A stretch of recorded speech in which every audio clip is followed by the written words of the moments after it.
Disinfectant chemicals spray చేసేటప్పుడు curtains of లేదా full curtains అనేది ఓపెన్ చేసేసి స్ప్రే చేస్తుంటారు. ఇలా స్ప్రే చేయడం వల్ల డిస్ఇన్ఫెక్టెంట్ మెడిసిన్ అనేది గాలి ద్వారా బయటకు వెళ్ళిపోతుంది.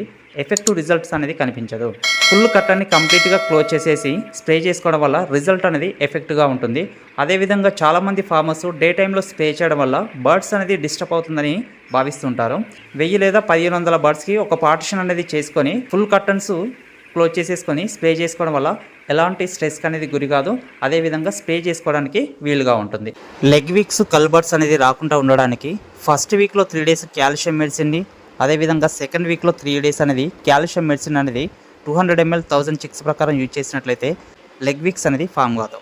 నెక్స్ట్ వీక్ బర్డ్స్ అనేది రాకుండా ఉండడానికి 14 days తర్వాత హండవలోపటి చిక్స్ అనేది సపరేట్ చేసేసుకొని సపరేట్ మెడికేషన్ 14 days నుంచి 30 days వరకు గ్రోత్ ప్రమోటర్ ఇవ్వడం వలన కల్బర్డ్స్ అనేది షెడ్లో ఉండవు. Thank you for watching farmers.